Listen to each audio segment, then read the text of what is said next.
out for that as well. She's created a government petition to make misogyny a hate crime as part of RGSU campaigning. How many signatures are we on? 19,000? And counting. So you might know 10,000 means that there needs to be a response from government, 100,000 means that there needs to be a debate in Parliament. So if anyone in this room hasn't signed it, ask Lily. I'm sure she will give you the link very easily. Lily and I and James and Alex supported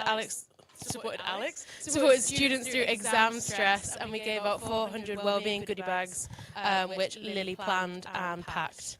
And they were really, really lovely, and I hope some people in this room got one. Finally, Reclaim the Night is back, and it's now happening in March. Lily's still part of the organising committee and will also still be speaking at the event. Libby is not here tonight, but has some very big news that the Courier is hosting NUTV sessions with headliner Pearly Gates, which is a student-run gig night with 5 different student bands that will all be taking part. It's on the 19th of February, and tickets are only £5, and I think it's set to be a fantastic evening if anyone would like to come. The Courier's editorial team has expanded to 51 after some new appointments over the winter break. And Libby and her team also interviewed Ruth Valentine and Gina Tyndale. Ruth Valentine's the Pro Vice Chancellor for Education, and that was discussing the new education strategy again. Finally, Libby and 19 volunteers attended the SPA Regional Conference and Awards in York last week, and our very own Amy Mescus won Best Photographer in the North, which is really fantastic. Moving on to sport, and Alex Duggan, hello. I don't know why I did that to you, I'm really sorry. Alex has been organising varsity with American football taking place on the 25th of January, with Northumbria winning, boo, and volleyball. Northumbria also won, so I'm just going to move past that. It's fine. But the varsity finale is confirmed at Kingston Park, and we're going to win. We're going to win. I was going to get onto that bit, but no worries. That will be men's and women's rugby union, with the Red Bulls supporting the delivery of that. Buy tickets, please. It's going to be really, really fun. A cheer doing a performance? Cheer doing a performance? Yeah, we're going to win. We're going to win. Come on. Committee active bystander training has continued, with a particular focus on social secretaries and club culture, and RISE will be returning to deliver additional workshops in early February. Alex has worked closely with the AU exec, I'm sure some of them are in the room, to strengthen social media output, particularly through the Books Roundup series. And finally, as part of her Books student director role, Alex hosted the Books Senior Managers and Student Officers Network, mouthful, on the 10th of December in Derby, and she's sitting on a working group with the Books CEO to challenge initiations and sport culture nationally. We've got one last tab to update on, and then I'll go sit down. Gina has, oh my God, I feel like you've done so much since I've been away, Gina, organised and wrote a press release for 5 different student unions across the North East to demonstrate our solidarity in Luke Charter's Student Maintenance Review Bill, which some of you might have seen in the Courier and in the news. That was fantastic. Well done, Gina. She's also created a social media campaign to support Lily's Make Misogyny a Hate Crime, and it skyrocketed from 600 signatures to over 10,000 in 24 hours because of a fantastic viral TikTok. In Senate, Gina's defended elements of the Education for Life strategy, again, the university's new strategy, and led them to successfully pass. She's also attended the university's Compassionate Communications meeting and has been compiling feedback to help foster a more compassionate experience between staff and students. That's it from me. I'm sorry for waffling on. Thank you all for being here. I can't wait to see what everyone gets up to in semester 2. Thank you so much. Thank you. Any objection?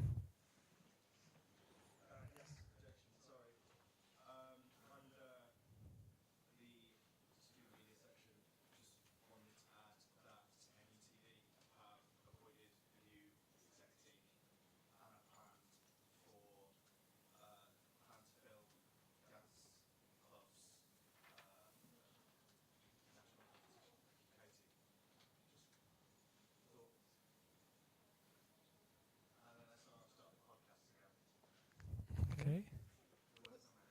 Would you like those additions in the official report? Okay, that's been minuted. We'll come back to it. Thank you. Thank you. Any other objection? All right, then it's passed. And now, can I ask the staff officer to stand and introduce themselves, please?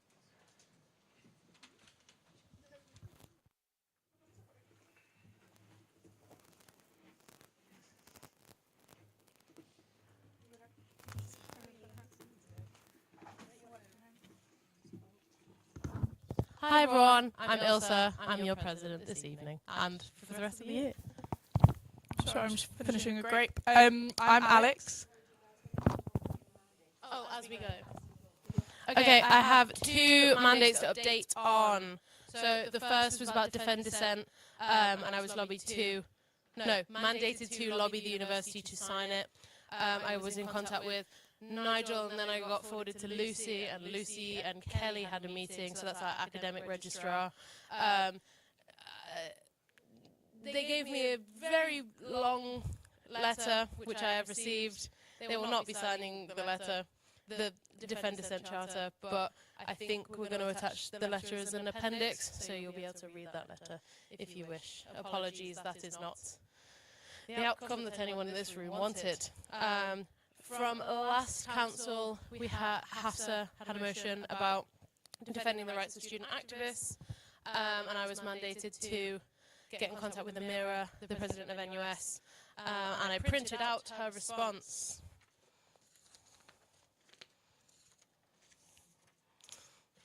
Sorry guys, of course it was the one on the bottom. She called me Isla twice. I'd like that minute. No, don't minute that, I was kidding. So there are 2 things that I asked her for. What actions is the NUS currently taking to ensure that the rights of student protesters, including pro-Palestinian and anti-Zionist activists, are protected across UK campuses? She didn't really say anything. But she promised me that they're working with KCL-SU, KCL-SU and their student leadership, and they're expressing to KCL particularly the importance of visas and not taking them away when students protest. And they've said that they have not been in contact with Usama, who was the student in question for the motion. And you can also find their statement and some of their work on Palestine, plus their call for evidence on their Instagram page, which is helpful. The second thing that was asked for the mandate was, what is the NUS doing to safeguard international students from the weaponization of visa sponsorship and immigration processes in response to their activism? Amira said the NUS were pushing back on the international student levy through press and media. They're working with Universities UK and garnering student signatures to push back on changes. They've been working with the International Student APPG, which is the all-party parliamentary group around regional disparities. And she says at the end, it's not lost on me that we're currently fighting a losing battle. The stripping of migrant student rights is tied to government goals around net migration and pandering to the Reform Party vote. She also says if anyone in the room would like to, if there are stakeholder students that you get the feeling would benefit from a chat with me, do let them book in my diary. So if anyone would like that, please come chat to me and I can put you in contact with Amira for a meeting. And also part of my mandate was to write a statement of support to publish on the website for international students who might face. I'm really sorry guys, my papers are not behaving. And that was written and put on the website. Those are both of my mandates. That's it from me. Thank you. That's good. Hi, I'm Alex. I'm a sports officer. The only mandate I believe I have is just for the boat club. None of them are in the room today, but the development work, we're continuing working with them. Hi, I'm Gina. I'm your academic officer. I don't have any mandates to update on right now. Hi, I'm James. I don't have any mandates. Hi, I'm Lily and I'm the Wellbeing and Communities Officer, and a mandate to update on was that through Amy's motion I was mandated to lobby both the SU and also the university to ensure that accessible toilets are kept in a very good condition when currently they are not, and this is to ensure that the toilets are kept in with the Ewan's red cord like system. Basically, there's like cards that would go on the bottom of all of the red cords, explaining like not to tie them up and to make sure you leave them the exact way you found them. Otherwise, students will not be able to use them. And I'm really proud to say that all of the toilets in the SU now have these, which is really great. And although I've reached out to the university and they said that they would discuss this at their first meeting in the new year, which I'm not sure has already happened, if not, or not. But I've reached out to them and I haven't had an update, so I can't say that that's happened across the board, but it is in terms of the... I wasn't there. And it was discussed in partnership as well.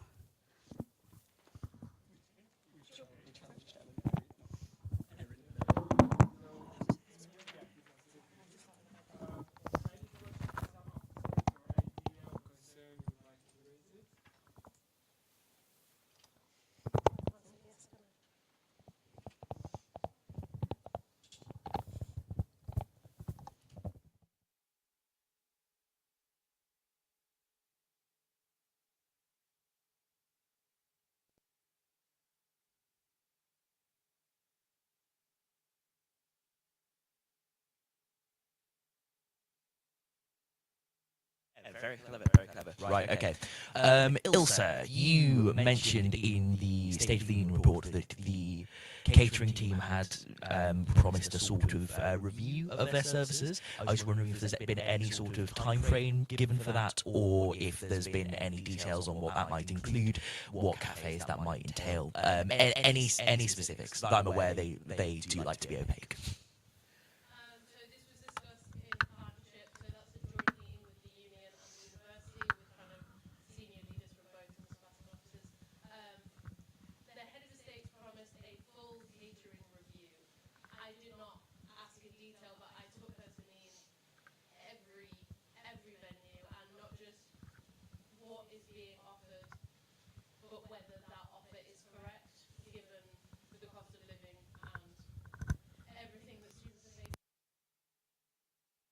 Time to be a student ever. So a full catering, not necessarily overhaul, but at least a review into every level, the offer, whether the offer is right, and what needs to change, if anything. But let's be honest, it does need to change. I can update on when that review has happened. I didn't get a time frame, but I can ask, and I can update next council when I've heard something back.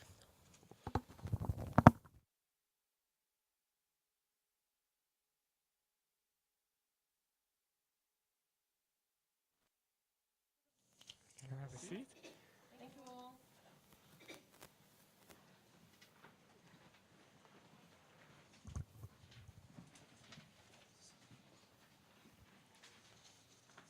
So for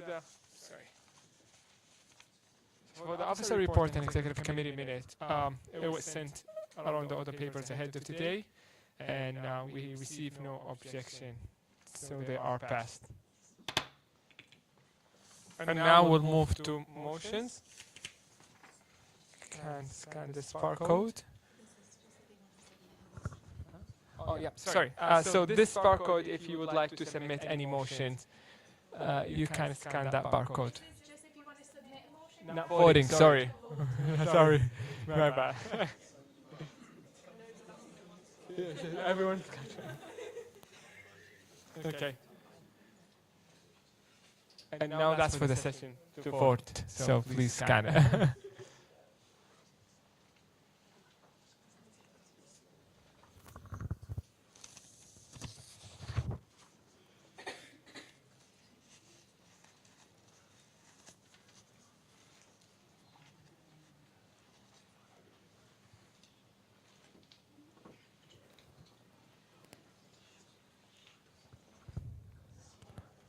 Okay.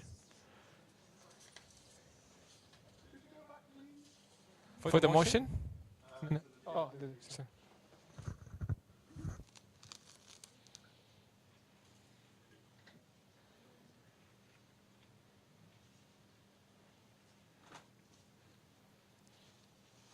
Okay. To next. Yeah, everyone scan the barcode. It's working. Okay. Perfect. And now we'll move to ordinary motion. This ordinary motion requires a 2/3 of majority to be passed. And we'll start with the first motion. May I ask Eleanor to stand and talk about the motion, please? Thank you. Hi, I'm Eleanor. I'm the Ethics and Environment Rep. So this motion is to lobby the Career Service to adopt an ethical career policy in line with the People and Planet's Fossil Free Careers campaign. So for a bit of context, in 2023, at Council a motion was passed which had significant student support and mandated the student union to support the Fossil Free Careers campaign. So we're already working with them, so it mandated that we support the campaign, promote it. So this is, for context, just a bit of an extension and a bit of further action. So the Fossil Free Career campaign, the aims are to exclude oil, gas and mining recruitment pipelines at the university. So for a bit of context, we've got, so the reason why we have this campaign, so it's not claiming the switch from fossil fuels is going to happen overnight, but 70% of greenhouse gas emissions that mainly cause climate change is from the combustion of fossil fuels. The university declared climate emergency in 2019, and I feel that we should align recruitment, among other things, with this and our values. So the campaign's aims are focusing on the top 200 fossil fuel reserves in the Carbon Underground 200 list, and also the 50 largest publicly trading mining companies. So if you're wondering why mining is also included, considering mining is needed for the energy transition, these are ones that have an active case with Environmental Justice Atlas. So this is a database of social conflict issues around some of these mining companies. Which have things like human rights abuse, so I also think that doesn't really align with the values of the university as well. To make it very clear, this is not incompatible with the impartiality policy that the Career Service currently has. So this only stops these companies like having a stall at a career fair, advertising on the website, that kind of thing. So this will not impact one-on-one Career Service appointments. So it does not. It's not telling students you can't go and work for these companies, it's just stopping the promotion at career fairs. And one of the common kind of worries about that is the Career Service at Newcastle is a member of the Association of Graduate Careers Advisory. However, that advisory said that not actively pursuing certain sectors is a matter of individual institutions, so we can still be a member of this and have an ethical career policy. And that we also ban tobacco companies, so it's not that radical to say we're banning certain companies, and it's not limiting what students want to do. So just to make it clear, so this motion, it would mandate the Wellbeing and Communities Officer, so Lily, to lobby the Career Service with this motion. So. Question for Eleanor? Yeah. Mic, please. Yeah.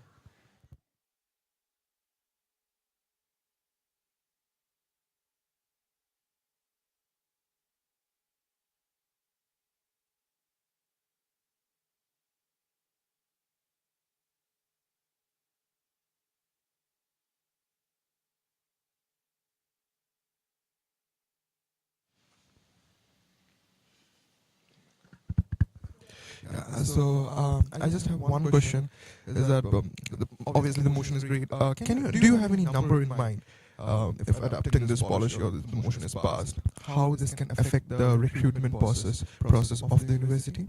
Like, do you have any number in mind? How much is going to affect? What percentage? Yes.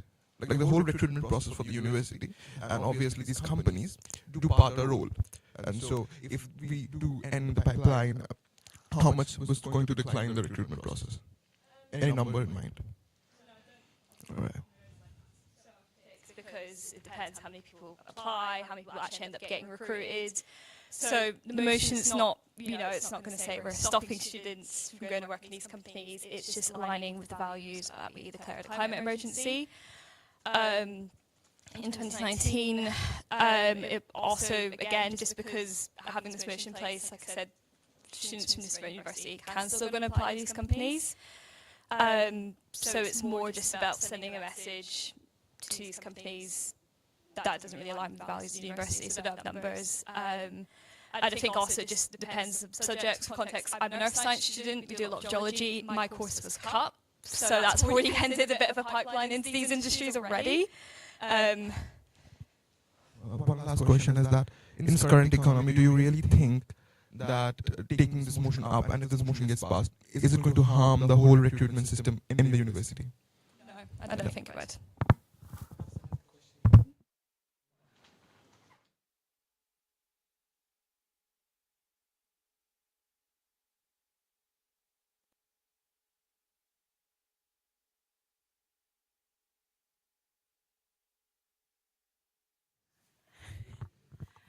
Hi Eleanor, hope you're doing well. Can you hear me? Yeah. Okay.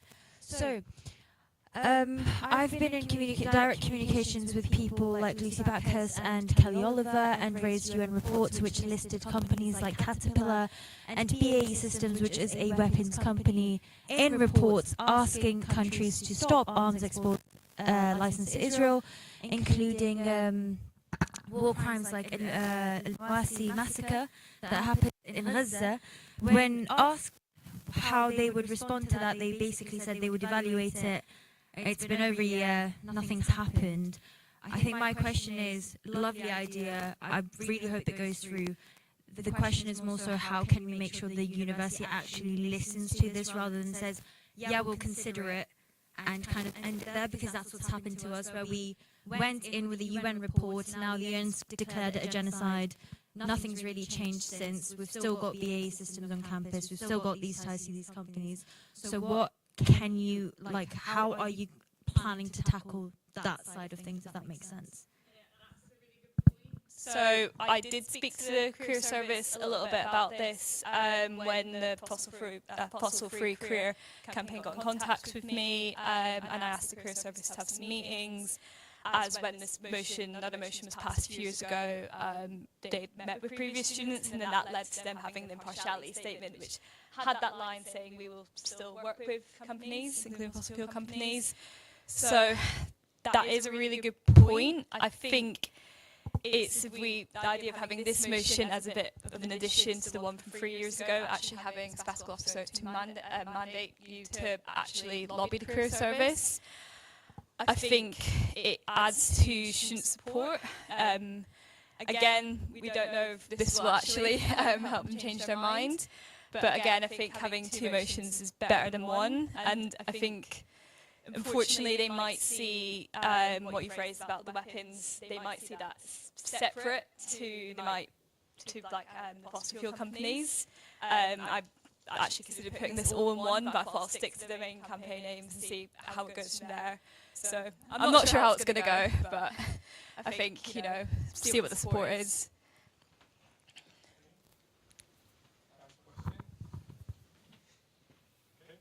Oh, hello. It's okay. Sorry, I didn't see you there, Hafsa. You might have already said, and I just forgot, I was just reading through the motion to see if you had. Would this be like just careers fair, or would it cover stuff like if, say, BP wants to run like a getting into graduate schemes event, or like webinars, would it include listings on the careers service website, like graduate listings? Recruitment pipelines to fairs and also events. So when I first spoke to the career service, they actually asked me to do a bit of an audit of the recent graduate fair to see if there's any links, and there wasn't at that one any direct fossil fuel companies. I just did audits and other environmental things that wouldn't be covered through this. But I did actually notice that there was, because they said, oh no, we didn't have any fossil fuel companies or anything, but they did have an event from BP. So the idea is it would include all of that as well.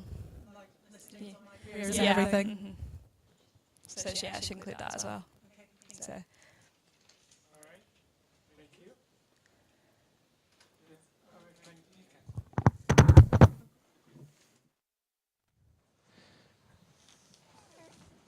will ask anyone want to speak for the motion? Do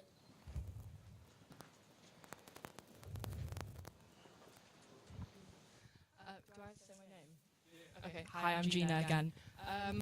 I just think it's, first of all, it's building on previous student support. So this isn't like a particularly new motion, right? It's just building on things that we've passed before. And I do think with the climate emergency, right, that like we shouldn't be promoting these sort of careers. As Eleanor has highlighted, it's not stopping students from going into those careers. If they want to, they can seek out those one-to-one advices, but we shouldn't be promoting these harmful careers to students when really we have to move away from the fossil fuel industry anyways. It's not sustainable. It's not, the world cannot continue to exist with those companies around, so we shouldn't be promoting them to students when they have to end anyways.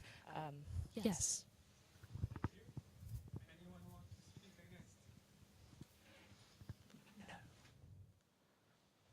Okay, come back. Anyone who wants to speak for? Okay. All right, we move to voting then.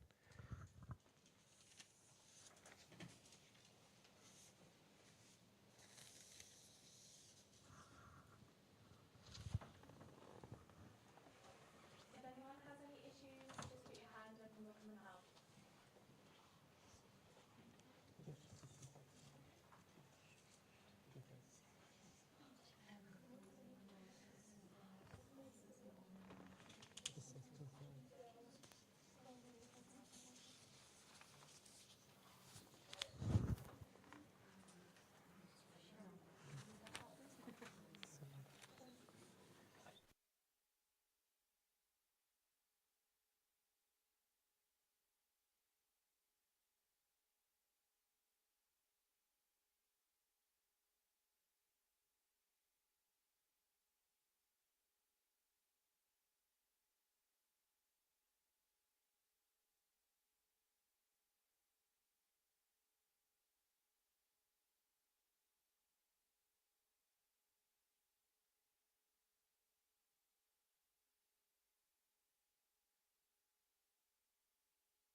Bob Dylan.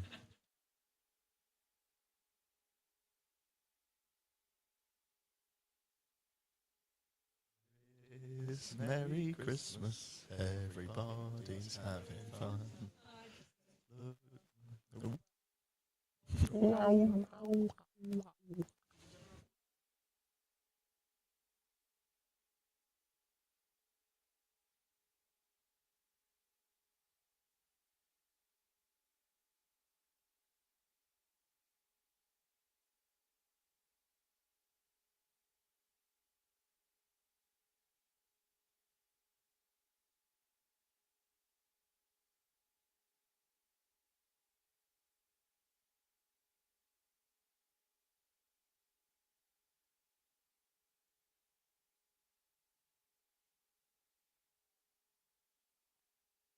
We're just going to get on with.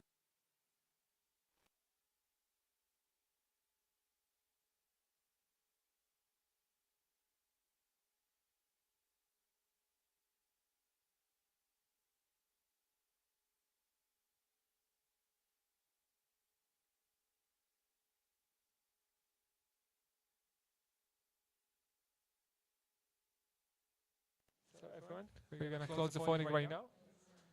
Yeah, yeah.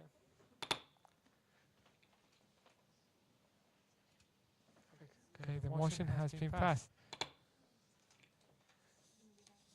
So the result is 80% is for the motion and 20% is against the motion.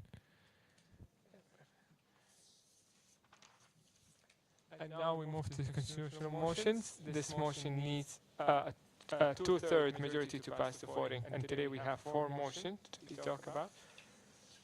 And the first one, can I ask Nora again to stand and speak about the motion. Thank you.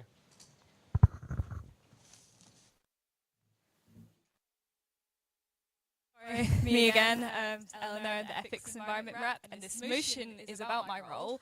So currently the Ethics and Environment Rep is elected at the last council of the academic year, and I think it should be elected in the semester 2 elections like the other roles, so sabbatical officers and the liberations officers and the chairs. I think this because currently Ethics and Environment Rep, we work a lot with liberation officers. We're not the same thing, but we do have a lot of similarities. We sit in Moloch, and I think having it at student elections would promote the role to a much greater audience. And like, for example, I didn't even know the role existed until about a year ago, and I was president of the Environment Earth Society at the time, so you think being involved in kind of environmental spaces, you would know about it. So and I think it is a great role, and I think it'd be great if more students would know about it, and I think it'd be really interesting to see kind of candidate, how many candidates would go for it if it was at elections, and I just think it makes it a bit more democratic. So, and it wouldn't be in place for this year, it's too last minute for the upcoming elections, but it would be in place for the year after. So.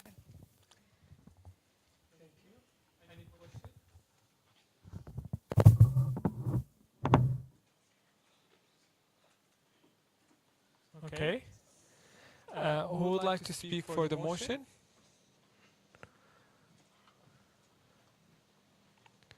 Against the motion?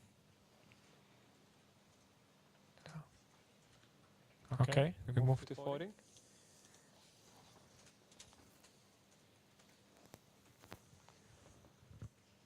Again, if you face any technical problem, please raise your hand.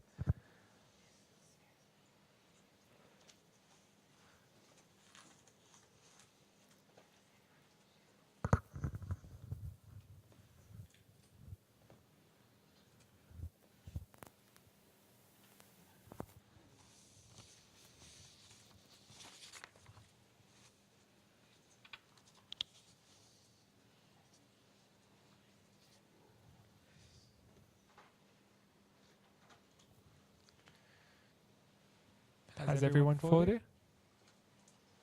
Okay. Okay, we close the voting.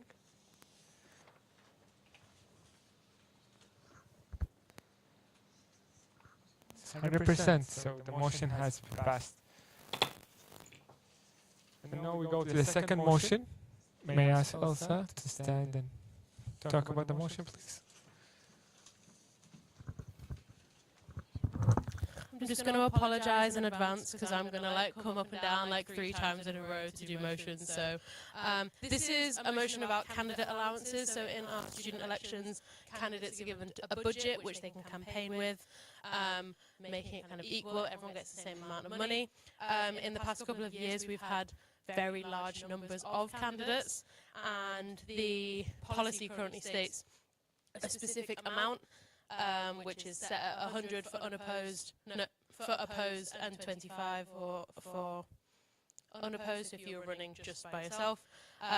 If we continue to have large volumes of candidates, we might not have the budget to provide that money, and so this motion would simply change the policy to allow our junior returning officer to set the budget once we have candidate numbers. So it's not going to take any budget away unless there are, you know, too many candidates and it's out of budget, but even then, all candidates would still be given an equal amount of money to campaign with.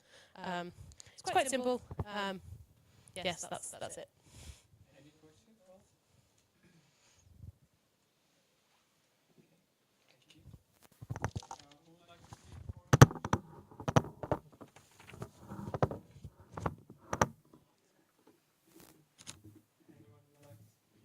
The motion?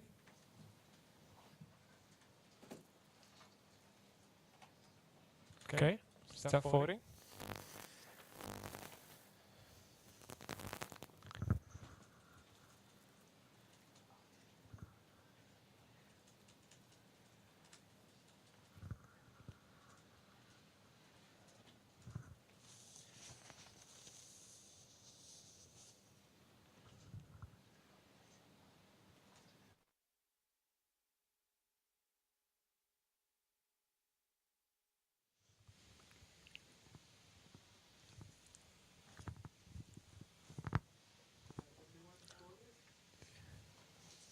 Okay.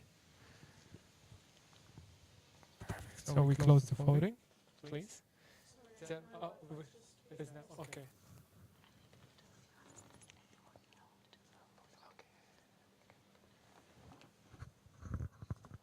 You good? All right. Thank you. Anyone who hasn't voted yet? Okay, so close the voting, please.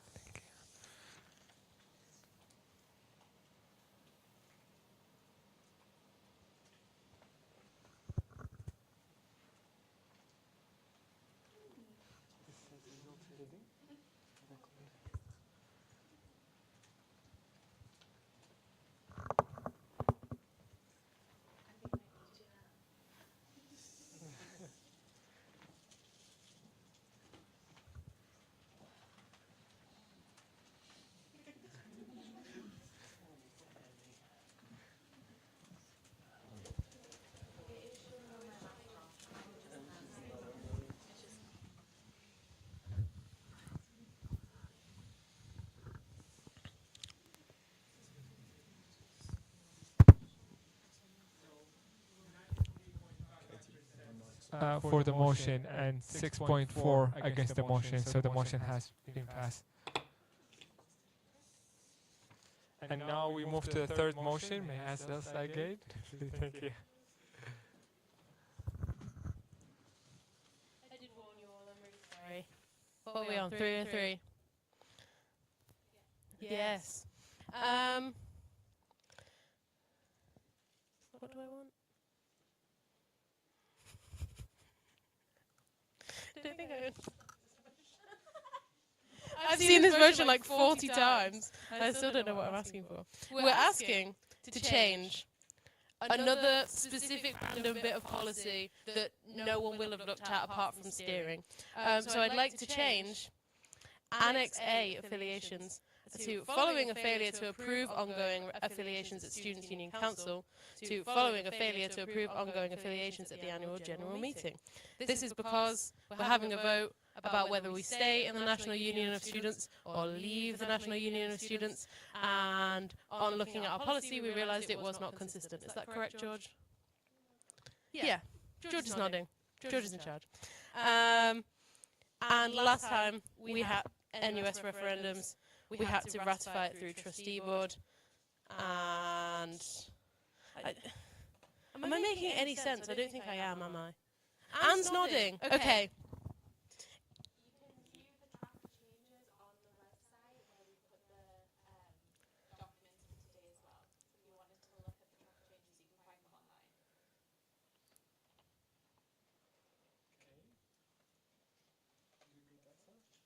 No, I'm thinking if I can explain this in a better way.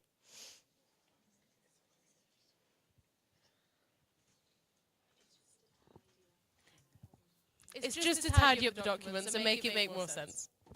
That's it. I don't know why I was trying to overcomplicate it.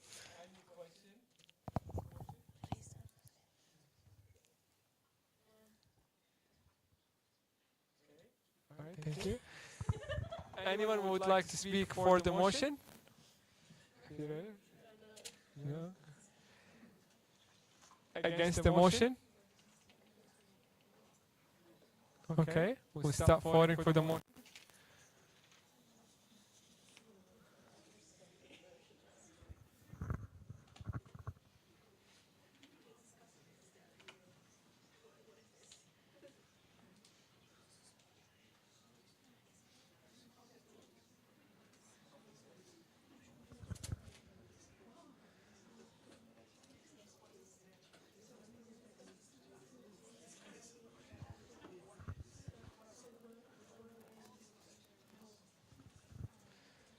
Has anyone hasn't voted yet?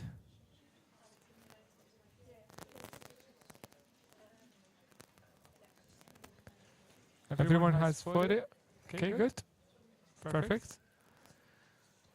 Shall we close the voting, please? Okay. 92% for the motion and 7.4 against the motion. So the motion has passed. And now we move to the fourth one, And can I ask Elsa again to speak about the motion? Okay, I promise I understand this one better. But it's also about moving, it's about our election for referendum for staying either in or leaving the National Union of Students. So currently, our document says you can either have yes or no. However, we believe that having yes or no as the only options is not a neutral way to phrase a question, because if you're casting your vote for should Newcastle University Students' Union remain affiliated, you think, oh, well, we're already in it, so yes, we should remain affiliated, but that might not necessarily be the case. And typically with referenda like Brexit, you have leave, you have remain, and we also have abstain, which provides students to engage in democracy, but without having to vote either way on the issue if they don't want to. But they are still placing their vote, and that would allow us to hit the 5% amount of total students that we need for the vote to count.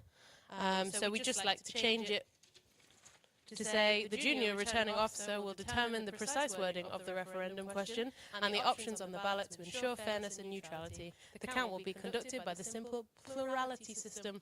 Our junior returning officer this year is Laura. Any questions?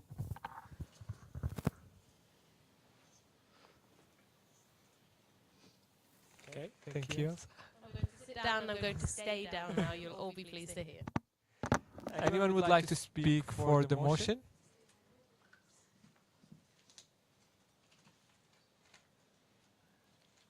Okay. Anyone would like to speak against the motion?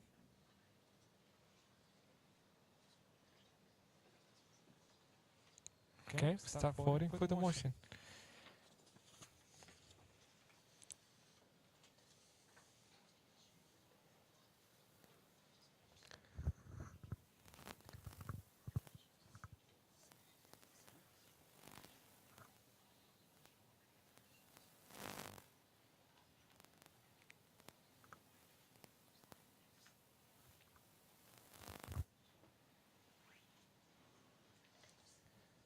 Has anyone haven't voted yet?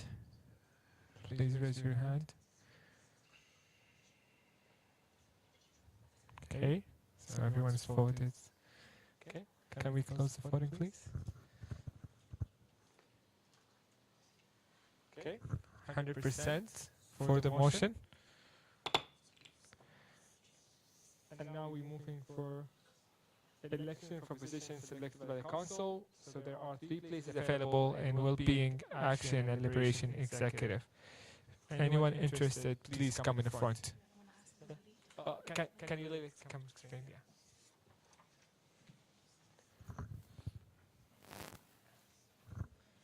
Everyone, I'm Lily and I'm the Wellbeing and Communities Officer.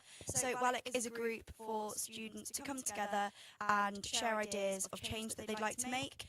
It's a really great group, and I think that we make a safe space to ensure all voices are heard, and if people don't want to necessarily explain what their opinion is there and then, they can always get in touch with Laura and I after meetings and share any ideas that they have. I really recommend you occupying one of these positions if you're interested in seeing real change and making sure that your voice is heard.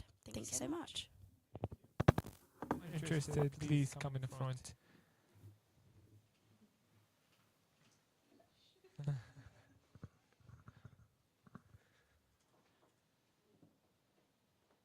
Okay. Next. And now we have election position for a steering committee, and we have 2 places available. Can I ask Elsa again to explain about the 2 positions?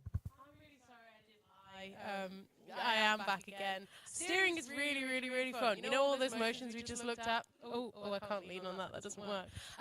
You get to look at those motions in advance and decide if they make sense and if they can go to council or not. I joke, but it is genuinely quite fun.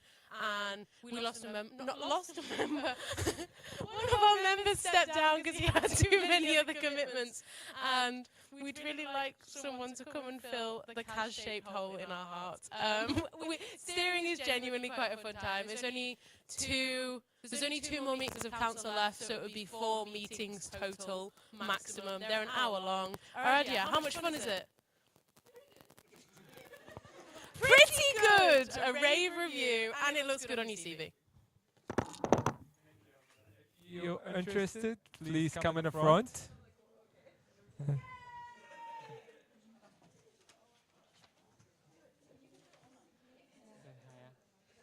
you put your names in?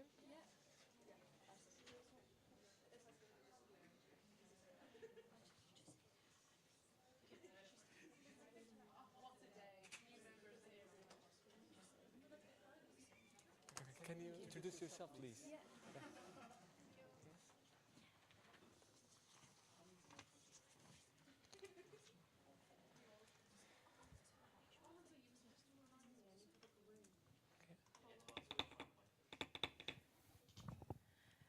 Hi, I'm Becky. I'm a second year psychology student, and I just want to join steering because I want to get more involved in the council and learn more about how it works.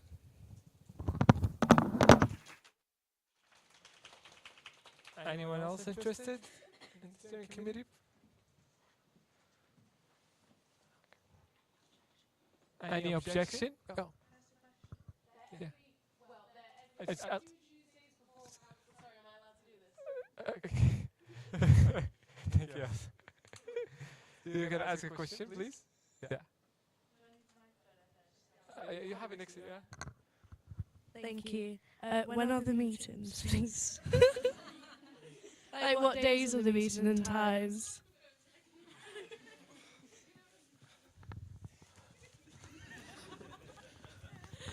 Thank you for my. Yes, of course you can. So there are 2 meetings of council left, and we have 2 meetings of steering before each council. They're always on a Tuesday at. So there'll be 3 on a Tuesday morning and 1 on a Monday in the next. When's next council? March. So 2 meetings in March, 2 meetings in May. Yes! I love steering. Oh, and I'm the chair. I'm in charge.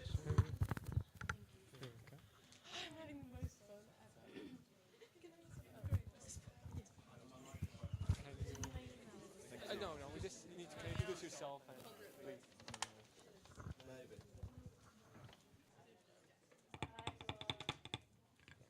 Hi, I'm Lucy Stringer.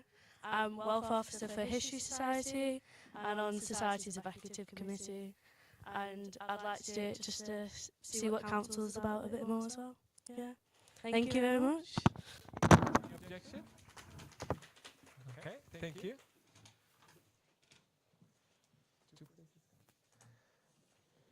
And now we'll move to the student notice. If anyone wishes to do an announcement, please raise your hand. Yeah. Can you pass the mic, please?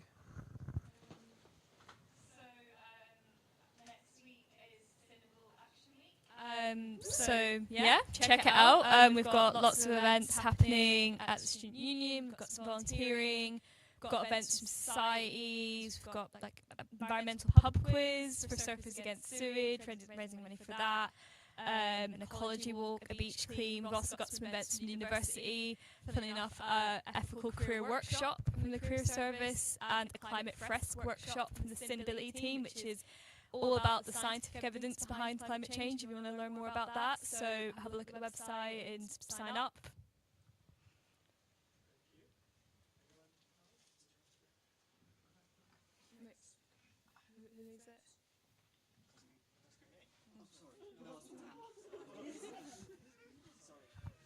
Do you want that one? Yeah, that's all right. Hello.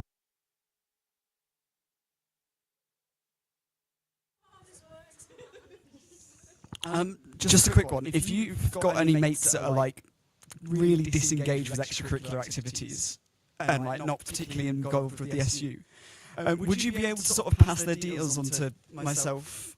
Because we want to invite them for some focus groups to get an idea of sort of skills and attribute development as part of beyond the curriculum and the university's the education for life. But yeah, if you've got any mates that are like really good, could you like refer them to us? You can get a little bit of a reward, and they can get a bit of a reward in the form of co-op vouchers. Yeah.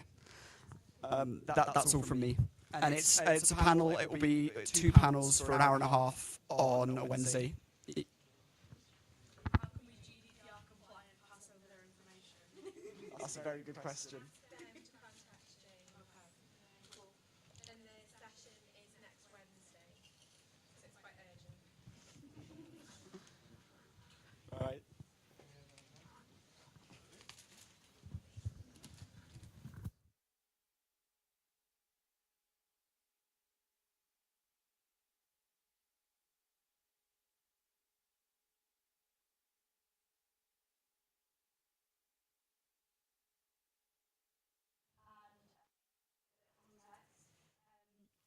In the UK, sexual harassment isn't currently considered a criminal offence. Sexual assault is, and in its most rigorous form can carry a maximum term of life, although this is rare. However, sexual harassment is only referenced under the Equality Act 2010, and in there it explains that in a work environment, it's the responsibility of managers and supervisors to ensure that not only employees are safeguarded, but anyone attending their venue are too. So if there was an instance of sexual harassment within the workplace, that would be different, but this does not extend into open spaces. So currently, acts like catcalling, groping, etc. are not seen as a criminal offence, meaning they are not prosecuted, they carry no legal weight. If misogyny were considered a hate crime, this would mean that sexual harassment, for example, could carry a maximum term of 16 years. So it really is important. I do understand there is pushback that people have received when trying to pose this before.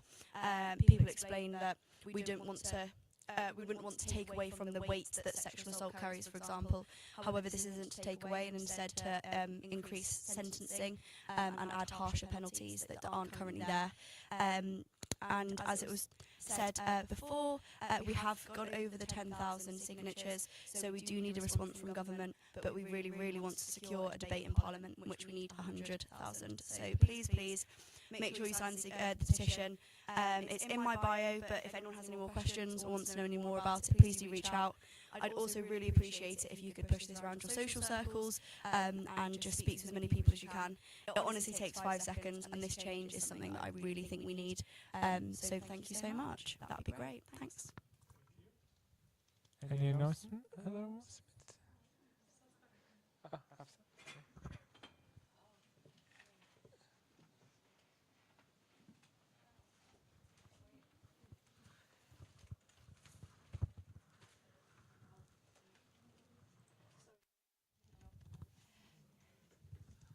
Okay, we're going to start off with our winners for today's council. We have a little bit of a giveaway.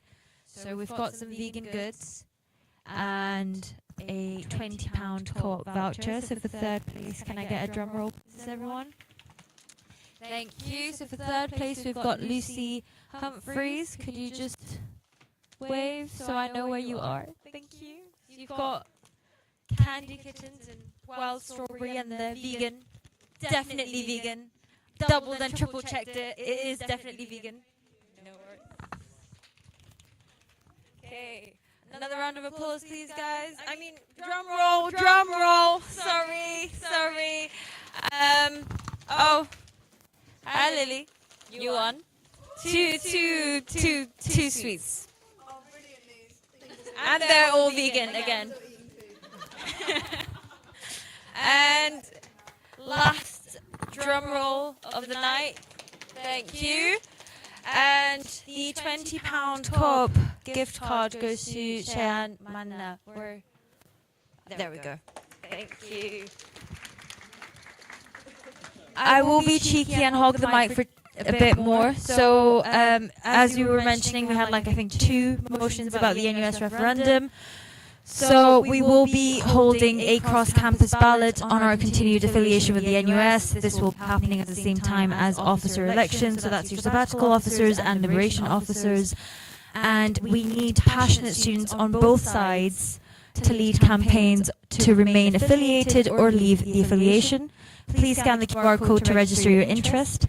You need to do this tonight. The deadline is 10 p.m. You don't necessarily need to have any sort of campaigning experience. There will be training provided. It's really good for your CV if that's what you're looking for, and it's an opportunity for you to get involved in student politics if you've not done so before. So please make sure to scan the QR code and hopefully take part. And I've got one last announcement.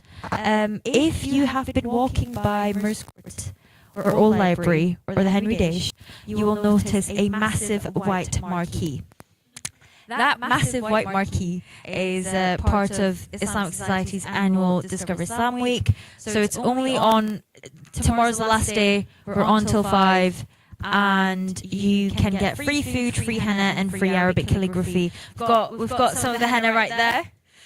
Wow, on cue, on demand. That's, again, you don't need more promotion than that, so please make sure to come by. We have got a panel tomorrow at 4:30, so you can engage and ask a few questions, any burning questions you've got. I think that's all I've got for today. Any other announcements? Oh, I'll just give it to I'm trying to match the times. Okay. Any other announcement before we move to the debate question? Okay, we move to the debating question. Can I ask Elsa again?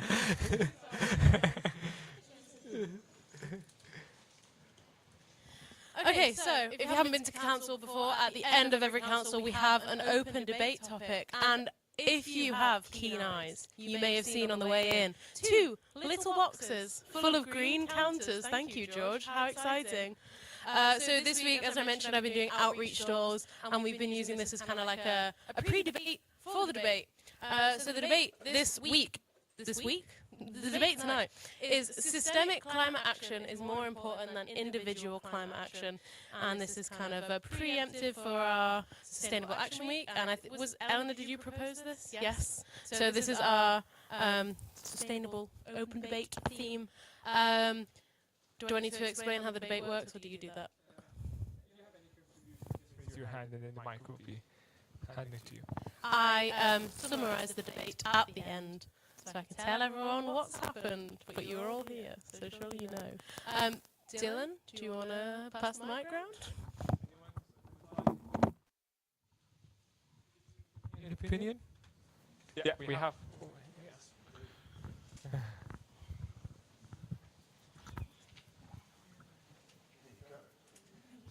If I talk too, is this turned on? Yes. If I talk too much, please feel free to cut me off, because I do study ecology, so I think about this a lot. And I can already tell from that little box at the front, I'll actually be fairly outnumbered in my opinion. I do think individual action in climate conservation is more important than systematic action, and that's for a few reasons. The first one is that systematic action comes from individual action. If individual people don't care and take action, nothing ever happens systematically. I've actually taken notes on this. Another thing is that the system is made out of people, and when we start looking at things of kind of this isn't a me problem, this isn't something I can fix, this is something for the system to fix, we start getting very disconnected, very disillusioned. We stop wanting to do something ourselves and feel like it's a responsibility for someone else, for our leaders. Another is that, let's be honest, the climate crisis, the conservation crisis, that is down to a few very, very select, very, very powerful individuals. And if those individuals changed the things they were doing, that would make a big, big impact. But that's more of an aside, I think. Another is based off a conversation I had with my partner last night around prohibition and how banning things, making things mandatory, making things law, when it's something that's a bit more contentious and not straight up murder, that leads to huge pushback. People find workarounds. People start viewing systematic action as the enemy if they don't have a personal connection. And another big, big one is that for a long time I was in the group of it's the system that matters, it's the systematic actions, the rules, the law, the funding that makes a difference. And it was a talk from someone who's worked in bird conservation, like community-based bird conservation, for like the last 20, 30 years. And she was like, why are you all here? Are you here doing your degrees? Are you here researching and dedicating your lives to like barely getting paid to work on climate and conservation because like it makes a difference to society because you care about ecosystem services? And we were all like, no, we're here because we love nature. We're here because we care as people. And she said, exactly. And like, that's what got a lot of communities to change what they were doing and make like genuine difference in conservation. When you stopped making it a matter of like, you do this for the system and more, you do this because you care, you do this because like you as an individual care. And she said at the end of it, like, the key to conservation, the key to climate action isn't like some big systematic movement. It's not ecosystem services. It's not like giving people who would otherwise harm the climate or environment money. It's love. And like that really, really stuck with me. And that's completely changed the way I view sort of like sustainability and conservation, making it a personal relationship we have with our land and our environment and our earth, rather than like a systematic responsibility that's very detached from this. Like I said, I think way too much about this because this is what I study. Thank you. Anyone contribute with their opinion?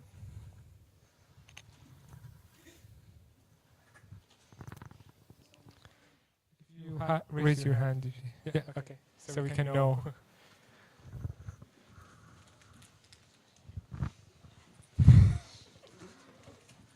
Give us a minute. There was quite a lot to process there. Yeah, I sometimes think about this. Not as much as you, but personally, I do think that there is a level of legislation that you do have to have in place that actually, realistically, we do need to hold oil companies accountable. We do need to sort of stop organisations digging out rare earth metals and not handling waste properly. Realistically, there's got to be things in place. There's got to be systemic change on a wider level. Functionally, our power grid, the change on that needs to happen on a systemic level. There's no way that our customer base can do only so much in this country, but globally, there needs to be systemic changes. There needs to be regulations put in by the UN, higher up things in place so that there is a proper energy transition globally, and that will only happen via systemic changes. Britain is pretty good at the minute. Actually, if you look at how far we've come, particularly with wind power and how much along, that systemic change is happening and it's clearly working. But that needs to happen everywhere. And that's going to require systemic reform, and that's going to be far more important than individuals changing their habits. That's my bit.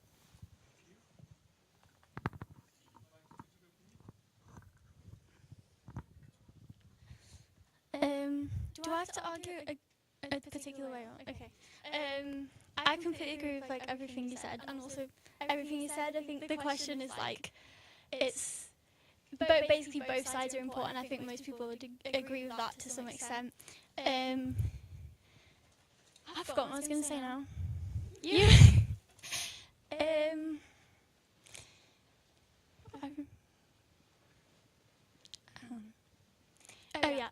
I think individual action is obviously really important, but the systemic action is what allows people to be able to make individual actions. So, for example, some of you may know I'm vegan for many reasons, but one of them being for the climate. And if I'm not able to walk into a shop and see like options that are, you know, climate friendly, like plant-based options, then I like can't do that.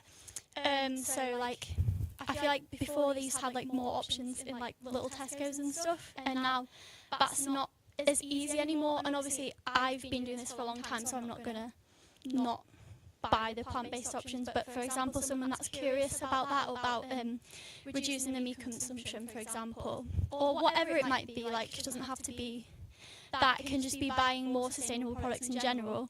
If they don't have that option, then they can't do that. And it's not necessarily about having like a really deep personal connection, because a lot of people don't really care that much. They're just trying to live their lives day to day, and they're not thinking so much about this because they've got so many other things to worry about, you know, the cost of living and everything. They just want to get food for their family and whatever. But if like this system makes options available to people. They don't have to think about it so deeply because it's just there.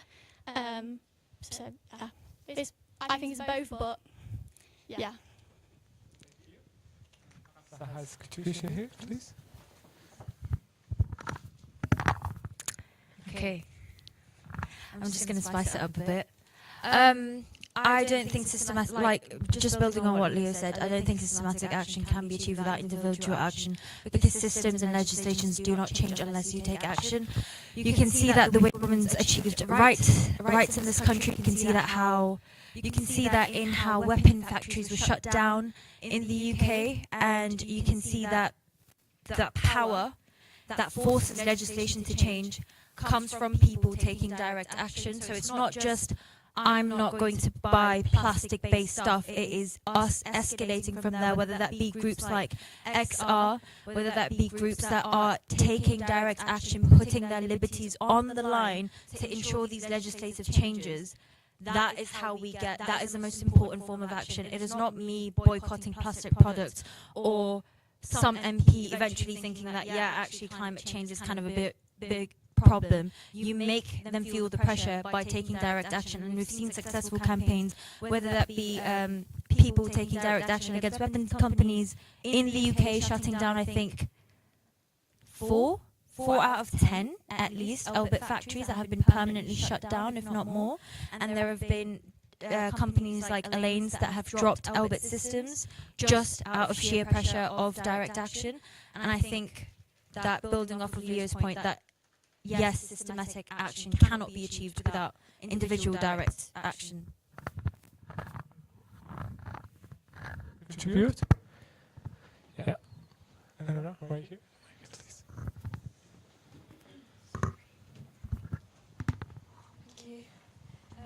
Well, as the proposer of this debate topic, I actually agree with what everyone has said. I was kind of hoping it's not necessarily a for or against, it's that we need both, and they're incredibly interlinked. I think, especially in the context of individual climate action, that can cover a wide range of contexts on different sectors, whether it's being plant-based or not driving. And I think an important link between individual and systemic change is voting with your wallet. If more people, especially the people who've got the financial privilege to begin with, say, for example, buy electric cars, that kind of thing, it shows the markets people are demanding these things, people are willing to pay for this, and then market responds to that demand, and it can make these options a bit more accessible. So that's my last little point, but very interesting what everyone's had to say.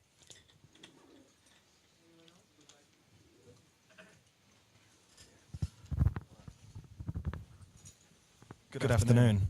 It's nice to speak with the mic after passing it around all day. I think you have to immensely value individual action. We've mentioned veganism here before a couple of times. The average vegan saves hundreds of animals a year based on their personal choice alone. So, and not to mention the amount of water that they save, the amount of farmland that isn't needed for use because of people's dietary choices. So that's all brilliant. So I do want to stress the positive impact of individual climate action. But also, I think you have to remember and you have to think that there are a lot of avenues that are just not accessible to the average person. And I want to mention the specific example of the British military and I imagine armed forces across the world. The British military is completely exempt from legally binding climate policy. It does not have to. It has the 2050 net zero goal, but largely they're complete. They can do what they like. They've got a free pass to destroy the planet as much as they like. And also, while we're on the subject of military, Israel's genocide in Gaza has created 31 million. I'm going to get Google up. 31 million metric tons of carbon, which is more than most small countries will produce for all of their existence. All of their existence. That's a lie. For all of the year. There we go. So, and you know, what am I going to do to stop the British military and Israel producing lots and lots of carbon? I can't do that. I'm a vegan. That's great. Awesome. The British military are still like clubbing seals for fun. You know what I mean? So I think we have to do both in tandem. I think it depends on what you're trying to tackle. If you're trying to tackle the global collapse of ecosystems, then, you know, I drive an electric car now, but ExxonMobil still, you know, burns down 1 million hectares of forest every 5 seconds. So, yes, you have to do both in tandem. I think individual climate action can be hugely beneficial for the soul and for the well-being of those around you and our animal friends. But really, I think in the balance of things, systemic climate action is most important. Thank you.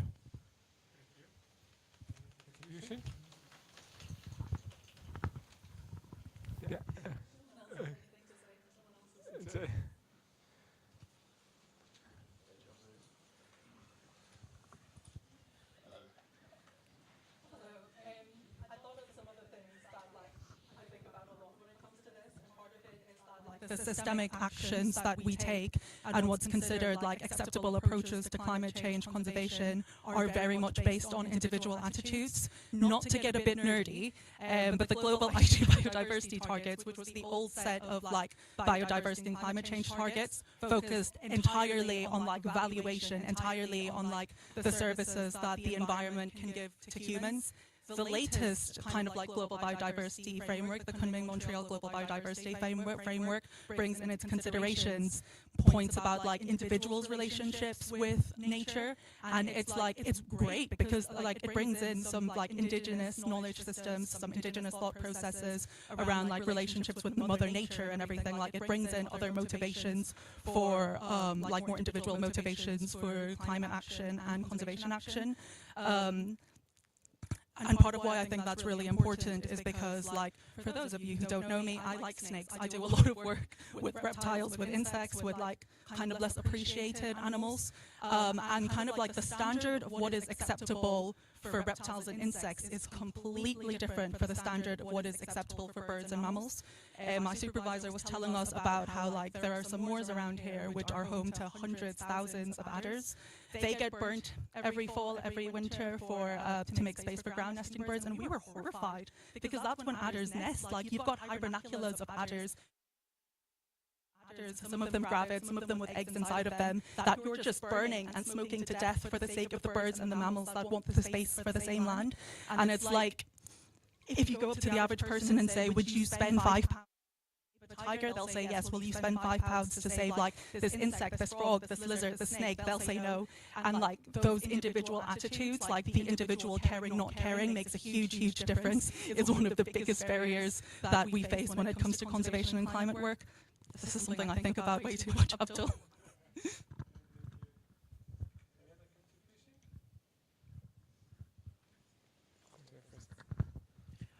Although, like, it's quite clear that individual action is important, I think inherently in terms of tackling the climate crisis, like, it has to be systemic. And I think by taking individual action, as in people can have a big change, that's an important perspective to take. But I think you also can't ignore the fact that it is the system that is destroying the environment first and foremost. Yes, our individual actions have a choice, and I think all of us as individuals should be doing the most we can. But at the end of the day, the people that are the biggest polluters and are destroying the environment are big companies. They are the people, they are the institutions that are destroying the planet, and we can't fight them as individuals. We need systemic action. Like, I mean, even the idea of like an individual climate footprint, it was literally made up by BP so they could ignore the fact that they were the ones doing all the damage. Like, individual action, while important, it's been perpetuated as the big cure for the climate crisis, when inherently it is systemic change that is needed, and it is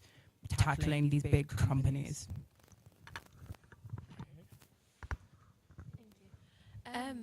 I think individual action is really important, but what I think needs to be remembered is that, you know, the environmentally friendly options that we try and promote and try and get people to, you know, take are often a lot more expensive. So by putting a lot of pressure on individual action, while it is important, you're just a lot of the time kind of putting more pressure on like working classes, low-income families and students who are struggling financially. So while individual action is important, the systemic action would allow more people to financially be able to, you know, buy the sustainable products more when they currently can't do it, even if they want to, because they can't afford it. Thank you. Okay. Last contribution, because time. Okay. May I ask Elsa to stand and summarize the debate, please?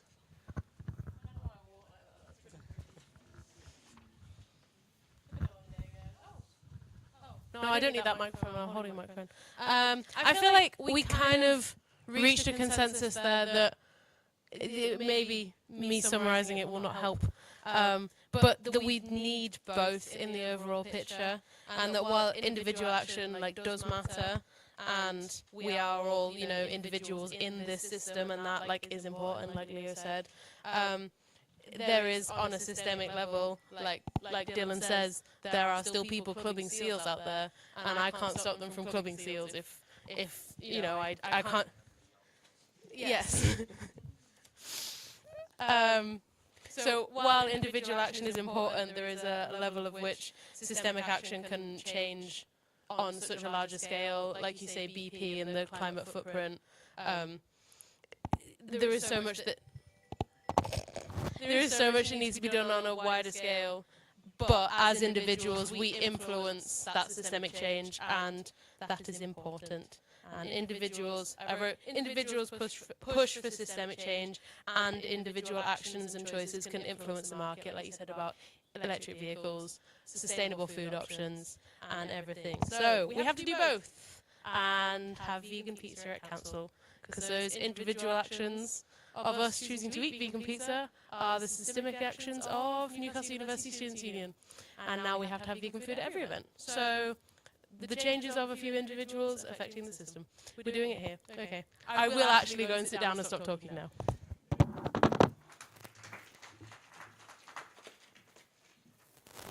Thank you all for coming today, and we'll see you in March. Thank you.